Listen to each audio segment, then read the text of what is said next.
നവഗ്രഹം ചാനലിലേക്ക് എല്ലാവർക്കും സ്വാഗതം.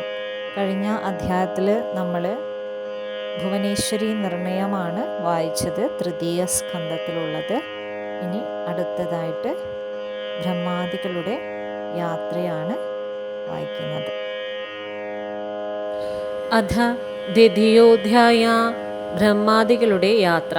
വ്യാസ ഉവാച യത്വയാ ച മഹാബാഹോ പൃഷ്ടോഹം കുരു സത്തമ താൻ പ്രശ്നാൻ നാരദ പ്രാഹ മയാ പൃഷ്ടോ മുനീശ്വര. മഹാബാഹുവായ കുരുശ്രേഷ്ഠ, അങ്ങ് എന്നോട് ചോദിച്ച അതേ ചോദ്യങ്ങൾ തന്നെ ഞാൻ നാരദനോട് ചോദിക്കുകയുണ്ടായി.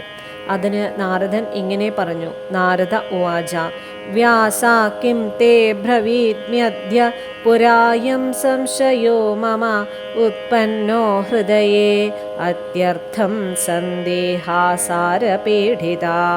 വ്യാസമഹർഷി, ഞാൻ അങ്ങയോട് എന്താണിപ്പോൾ പറയുക? അങ്ങ് എന്നോട് ഇപ്പോൾ ചോദിച്ച വിധത്തിലുള്ള ചോദ്യങ്ങളുടെ ഒരു പരമ്പര തന്നെ പണ്ട് എൻ്റെ മനസ്സിലും ഉണ്ടായി. ഞാൻ വളരെ വിഷമിച്ചു. ഗത്വാഹം പിതരം സ്ഥാനേ ബ്രാഹ്മണാമമിതൗജസം അപൃച്ഛം യത്വയാ പൃഷ്ടം വ്യാസ അസാധ്യ പ്രസന്നമുത്തമം. അമിതൗജസും എൻ്റെ പിതാവുമായ ബ്രഹ്മാവിൻ്റെ വാസസ്ഥാനത്ത് ചെന്ന്, ഹേ വ്യാസ, അങ്ങ് ഇപ്പോൾ എന്നോട് ചോദിച്ച പ്രധാന ചോദ്യങ്ങൾ തന്നെ ഞാൻ അദ്ദേഹത്തോടും ചോദിച്ചു. പിത കുത സമുത്പന്നം ബ്രഹ്മാണ്ഡമഖിലം വിഭോ ഭവത്കൃതേന വാ സമ്യക് കിം വാക് വിഷ്ണുകൃതം ദ്വിധം. പിതാവേ, വിഭോ, ഈ ബ്രഹ്മാണ്ഡം മുഴുവൻ എവിടെ നിന്നുണ്ടായി? ഇത് അങ്ങ് വേണ്ട പോലെ നിർമ്മിച്ചതോ അതോ വിഷ്ണു നിർമ്മിച്ചതോ? രുദ്രകൃതം വാ വിശ്വാത്മാൻ ബ്രൂഹി സത്യം ജഗത്പദേ ആരാധനീയ കാമം സർവോത്കൃഷ്ടശ്ച പ്രഭോ. അതോ രുദ്രൻ നിർമ്മിച്ചതോ? വിശ്വാത്മാവേ, സത്യം പറഞ്ഞാലും ആരാധിക്കപ്പെടേണ്ടവനും സർവോത്കൃഷ്ടനും ആയ പ്രഭു ആരാണ്? തത്സർവം വദ മേ ബ്രഹ്മൻ സന്ദേഹാൻ ചിന്തി ജാനക നിമഗ്നോ ഹ്യസ്മി സംസാരേ ദുഃഖരൂപേ അനൃതോപമേ. ഹേ ബ്രഹ്മജ്ഞ, അതെല്ലാം പറഞ്ഞ് എൻ്റെ സംശയങ്ങൾ ഇല്ലാതാക്കിയാലും ഞാൻ ദുഃഖമയവും അസത്യാത്മകവുമായ ഈ സംസാരത്തിൽ മുങ്ങിക്കിടക്കുകയാണ്. സന്ദേഹാന്തോളിതം ചെയ്തോ ന പ്രശന്യതി കുത്രചിത് ന തീർത്ഥേഷു ന ദേവേഷു സാധനേഷ്വിതരേഷു ച. തീർത്ഥസ്നാനം ചെയ്തതുകൊണ്ടോ ദേവസ്ഥാനങ്ങൾ ദർശിച്ചതുകൊണ്ടോ മറ്റുപായങ്ങൾ കൊണ്ടോ ഒന്നും ഒരിടത്തും സംശയങ്ങളാലാടുന്ന എൻ്റെ മനസ്സ് ഉറയ്ക്കുന്നില്ല. അവിജ്ഞായ പരം തത്വം കുതശാന്തി പരം തപ വികീർണം ബഹുദാ ചിത്തം നഗത്ര സ്ഥിരതാം വ്രജേത്. ഹേ പരന്തപ, പരമമായ തത്വം എന്നെ അറിയാതെ എങ്ങനെ ശാന്തി ലഭിക്കും? പലതരത്തിൽ ചിന്നിച്ചിതറിയ മനസ്സ് ഒരിടത്ത് ഉറയ്ക്കുന്നില്ല. കം സ്മരാമി യുഗേ കം വാ കം വ്രജമ്യച്ഛയാമി കം സ്തൗമി കം നാഭിജാനാമി ദേവ സർവേശ്വരേശ്വരം. ഏതു യുഗത്തിൽ ആരെ സ്മരിക്കണം, ആരെ പ്രാപിക്കണം, ആരെ ആർച്ചിക്കണം, ആരെ സ്തുതിക്കണം? ഹേ ദേവ, സർവേശ്വരന്മാരുടെയും ഈശ്വരൻ ആരാണ് എനിക്ക് അറിഞ്ഞുകൂടാ. തതോ മാം പ്രത്യുവാചേദം ബ്രഹ്മാലോകപിതാമഹ മയാ സത്യവതി സൂനോ കൃതേ പ്രശ്നേ സുദുസ്തരേ. ഹേ സത്യവതി പുത്ര, വിഷമം പിടിച്ച ഈ ചോദ്യങ്ങൾ ചോദിച്ചപ്പോൾ ലോകപിതാമഹനായ ബ്രഹ്മാവ് എന്നോട് ഇങ്ങനെ മറുപടി പറഞ്ഞു. ബ്രഹ്മോവാച കിം ബ്രവീമേ സുദാദ്യാഹം ദുർബോധം പ്രശ്നമുത്തമം ത്വയോ ശക്യം മഹാഭാഗ വിഷ്ണോരഭി സുനിശ്ചയാത്. മകനെ, ഞാനിപ്പോൾ എന്താണ് പറയേണ്ടത്? ചോദിച്ച ചോദ്യങ്ങൾക്ക് ഉത്തരം പറയാൻ എളുപ്പമല്ല. വിഷ്ണുവിന് പോലും അതിന് സാധ്യമല്ല. രാഗീ കോ അഭി ന ജാനാതി സംസാരേ അസ്മിൻ മഹാമതേ വിരക്തശ്ച വിജാനാതി നിരീഹോ യോ വിമത്സര. മഹാമതേ, ഈ സംസാരത്തിൽ ആസക്തനായ ഒരുവനും തത്വം അറിയുന്നില്ല. നിസ്പൃഹനും നിർമത്സരനും വിരക്തനുമായവനെ ജ്ഞാനിക്ക് പരമതത്വം അറിയാൻ കഴിയൂ. ഏകാർണവേ പുരാജാതേ നഷ്ടേ സ്ഥാവരജംഗമേ ഭൂതമാത്രേ സമുത്പന്നേ സംജജ്ഞേ കമലാദഹം. പണ്ട് സ്ഥാവരവും ജംഗമവുമായ എല്ലാം നശിച്ച് ഒറ്റക്കടലായി കിടന്ന അവസരത്തിൽ പഞ്ചഭൂതങ്ങളെല്ലാം ഉണ്ടാകവേ താമരയിൽ നിന്ന് ഞാനും ഉണ്ടായി. നാപശ്യം തരണീം സോമം ന വൃഷാൻ ന ച പാർവതാൻ കർണികായാം സമാവിഷ്ടശ്ചിന്താമകരവം തഥാ. സൂര്യനെയോ ചന്ദ്രനെയോ ഞാൻ കണ്ടില്ല, വൃക്ഷങ്ങളെയോ പർവ്വതങ്ങളെയോ കണ്ടില്ല. താമരക്കകത്തിരുന്ന് ഞാൻ അപ്പോൾ ചിന്തിച്ചു, കസ്മാദഹം സമുദ്ഭൂത സലിലേ അസ്മിൻ മഹാർണവേ കോമേതാഭവു സഹർത്താവായുഗാത്യേ. ഈ മഹാസമുദ്രത്തിലെ ജലത്തിൽ ഞാൻ ജനിച്ചത് ആരിൽ നിന്നാണ്? ആരാണ് എൻ്റെ രക്ഷിതാവ്? ആരാണ് സൃഷ്ടാവായ പ്രഭു? യുഗാവസാനത്തിൽ ആരാണ് സംഹരിക്കുന്നത്? ന ച ഭൂർവിദ്യതേ തൃഷ്ട യഥാധാരം ജലം രിതം പങ്കജം കമത്പന്നം പ്രസിദ്ധം രൂഢിയോഗയോ. ഈ പ്രളയജലത്തിനെല്ലാം ആധാരമായ ഭൂമി തെളിഞ്ഞു കാണുന്നതേ ഇല്ലല്ലോ. യോഗാരൂഢികളാൽ അർത്ഥം ലഭിക്കുന്ന പങ്കജം പിന്നെ എങ്ങനെയുണ്ടായി? വാച്യാർത്ഥത്തിൽ ഉറച്ചത് യോഗം, അന്യാർത്ഥത്തിൽ ഉറച്ചത് രൂഢം. പങ്കത്തിൽ ചെളിയിൽ ജനിച്ചത് പങ്കജം, ഇത് യോഗാർത്ഥം. ചെളിയിൽ ജനിച്ച ആമ്പലിനോ കരിങ്കൂവളത്തിനോ ഒന്നിനും പങ്കജം എന്ന് പറയുകയില്ല. അത് താമര എന്ന അർത്ഥത്തിൽ രൂഢമാണ്. അതുകൊണ്ട് വാച്യാർത്ഥം നിലനിൽക്കെ അന്യാർത്ഥത്തിൽ രൂഢമായതാണ് പങ്കജം എന്ന പദം. ആ രണ്ടിലും പ്രസിദ്ധമായ പങ്കജം എങ്ങനെയുണ്ടായി? പങ്കം ഭൂമിയിലുള്ളതാണ്, ജലത്തിനാധാരമാണ്. അതില്ലാതെ പങ്കജം എങ്ങനെയുണ്ടായി? പശ്യാമ്യദ്യാസ്യ പങ്കം തം മൂലം വൈ പങ്കജസ്യ ച ഭവിഷ്യതി ധരാ തത്ര മൂലം നാസ്തത്യ സംശയാ.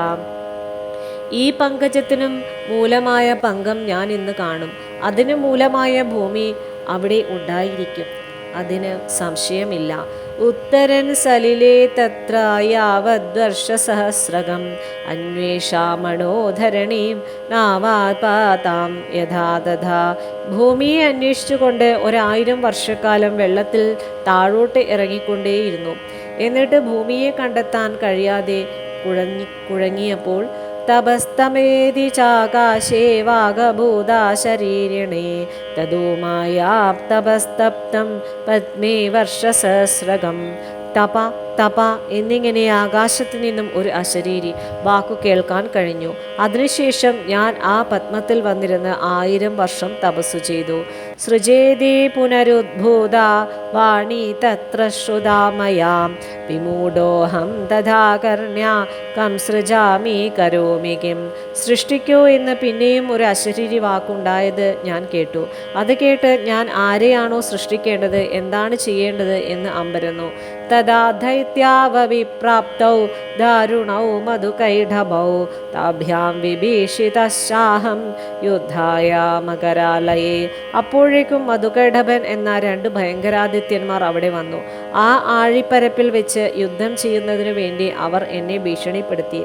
തദോഹം നാളമാലംഭ്യ വാരിമധ്യമവതാമവാദരം തഥാ തത്ര മയാ ദൃഷ്ട പുരുഷാ പരമദ്ഭുത. അതുകൊണ്ട് ഞാൻ ആ താമരത്തണ്ട് പിടിച്ച് വാരിമധ്യത്തിലെത്തി. അപ്പോൾ അവിടെ ഒരു അത്ഭുത പുരുഷനെ കണ്ടു. മേഘശ്യാമ ശരീരസ്തു പീതവാസാശ ദുർഭുജ ശേഷയാശി ജഗന്നാഥോ വനമാല വിഭൂഷിത.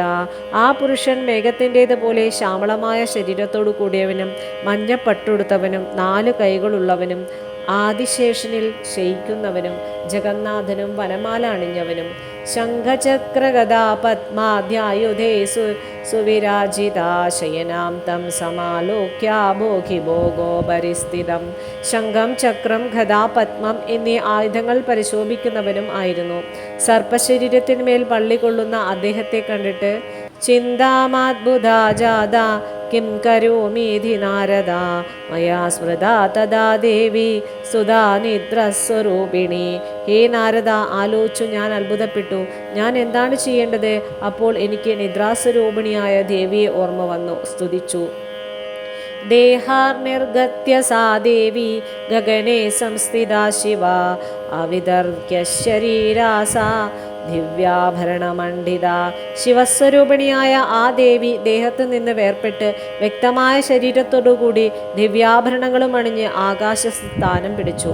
വിഷ്ണോർദേഹം വിഹായാശു വിരരാജാനഭസ്ഥിത ഉദത്തിഷ്ടമേ ആത്മാ തയാ മുക്തോ ജനാർദ്ദന. വിഷ്ണുവിൻ്റെ ദേഹത്തിൽ നിന്ന് വേർപെട്ട് ആ ദേവി ആകാശത്ത് തിളങ്ങിയത്. ദേവി സ്വശരീരത്തിൽ നിന്നും വേർപെട്ടപ്പോൾ വിഷ്ണു ഉണർന്നു. പഞ്ചവർഷ സഹസ്രാണി കൃതവാൻ യുദ്ധമുത്തമം തഥാ വിലോകിതൗ ദൈത്യോ ഹരിണാ വിനിപാതിതൗ. 5000 വർഷം വിഷ്ണു ആ ദൈത്യന്മാരുമായി മഹായുദ്ധം ചെയ്തു.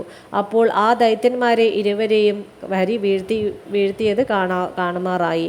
ഉത്സംഗം വിമലം കൃത്വാ തത്രൈവ നിഹതൗ ച തൗ രുദ്രസ്തത്രൈവ സംതൃപ്തോ യാത്രാവാം സംസ്ഥിതാ ഭുവൗ. തുടകൾ ശുദ്ധമാക്കി വിപുലമാക്കി എന്ന് മുൻപ് പറഞ്ഞിട്ടുണ്ട്. അങ്ങനെയാണെങ്കിൽ പാഠം വിപുലം എന്ന് വേണം. ഇവിടെ വിമലം എന്നേ ഉള്ളൂ. അതിലിട്ട് 2 ദൈത്യന്മാരെയും നിഹനിച്ചു. അപ്പോഴേക്കും ഞങ്ങൾ 2 പേരും നിന്നിടത്തേക്ക് രുദ്രനും വന്നു ചേർന്നു. ത്രിഭി സംവീക്ഷിതാമാഭി സ്വസ്ഥാ ദേവി മനോഹര സംസ്തുതാ പരമാശക്തിരുവാചാസ്മാനവസ്ഥിതാൻ കൃപാവലോകനൈ കൃത്വാ പാവനേർബുധിദാനധ. മനോഹാരിണിയായ ദേവി ആകാശത്തിൽ സ്വസ്ഥാനത്ത് തന്നെ നിലനിൽക്കുന്നതായി ഞങ്ങൾ കണ്ടു. ഞങ്ങൾ ആ പരാശക്തിയെ സ്തുതിച്ചു. അപ്പോൾ പാവനമായ കൃപാകടാക്ഷം പൊഴിച്ചുകൊണ്ട് ആ ദേവി സന്തുഷ്ടരായി നിൽക്കുന്ന ഞങ്ങളോട് അരുളി ചെയ്തു. ദേവ്യോവാച കാജേശാസ്വാനി കര്യാണി കുരുധ്വം സമദദ്രിത. ബ്രഹ്മവിഷ്ണു മഹേശ്വരന്മാരെ, തീരെ അലസരാവാതെ നിങ്ങൾ സ്വന്തം കാര്യങ്ങൾ നിർവഹിക്കണം. സൃഷ്ടിസ്ഥിതി വിശിഷ്ടാനി ഹദാവേദൗ മഹാസുരൗ കൃത്വാ സ്വാനികേതാനി വസധ്വം വിഗതജ്വരാ. പ്രജാചതുർവിധാ സർവാ സൃജധ്വം സ്വവിഭൂതിഭേ. ഈ മഹാസുരന്മാർ 2 പേരും വധിക്കപ്പെട്ടു.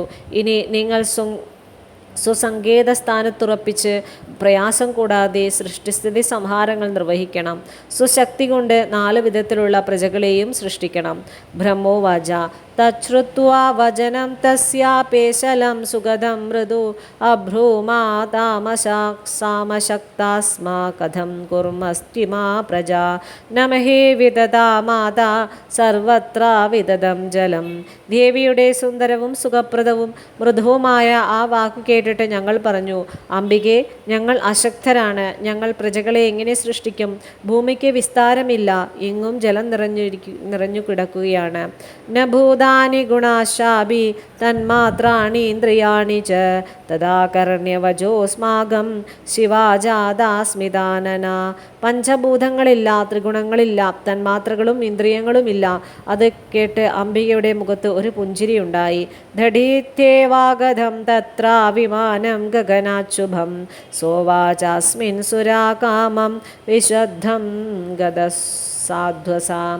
ഉടൻ തന്നെ ആകാശത്ത് നിന്ന് ഒരു വിമാനം അവിടെ വന്നു. ദേവി അരുളി ചെയ്തു, ദേവന്മാരെ, പേടിക്കാതെ ഇതിൽ കയറിക്കൊള്ളിൻ. വിമാനേ ബ്രഹ്മ വിഷ്ണീശ ദർശയാമ്യദ്ധ്യസദ്ബുധം തന്നിശമ്യാവജസ്തസ്യ ഓമിത്യുക്ത്വാ പുനർവയം. ഈ വിമാനത്തിൽ ബ്രഹ്മവിഷ്ണു മഹേശ്വരന്മാരെ ഞാനൊരു അത്ഭുതം കാണിക്കുന്നുണ്ട്.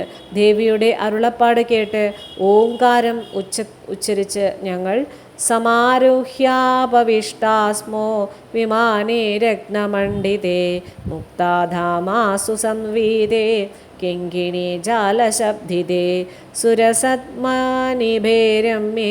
ത്രൈസ്തത്ര വിശങ്കിതാ സോപാവിഷ്ടസ്തതോ ദൃഷ്ട്വാ ദേവ്യാസ്മാൻ വിജിതേന്ദ്രിയാൻ സ്വശക്ത്യാതുധിമാനം വൈ നോദയാമാസ ചംഭരേ. രത്നാലങ്കൃതവും തൂമുത്തുമാല ചാർത്തിയതും കിങ്കിണീജാലം കിലുങ്ങുന്നതും ദേവഭവനവുമായ അമരാവതിയെപ്പോലെ രമ്യവുമായ ആ വിമാനത്തിൽ ഞങ്ങൾ മൂവരും മടികൂടാതെ കയറിയിരുന്നു. വിജിതേന്ദ്രിയരായ ഞങ്ങൾ അതിൽ കയറിയിരുന്നത് കണ്ട് ദേവി സ്വശക്തി കൊണ്ട് ആകാശത്തിലൂടെ ആ വിമാനം നയിച്ചു. ഇത് ശ്രീദേവി ഭാഗവതേ തൃതീയസ്കന്ധേ ദ്വിതീയോധ്യായ. ഓം മഹാദേവേ നമഃ.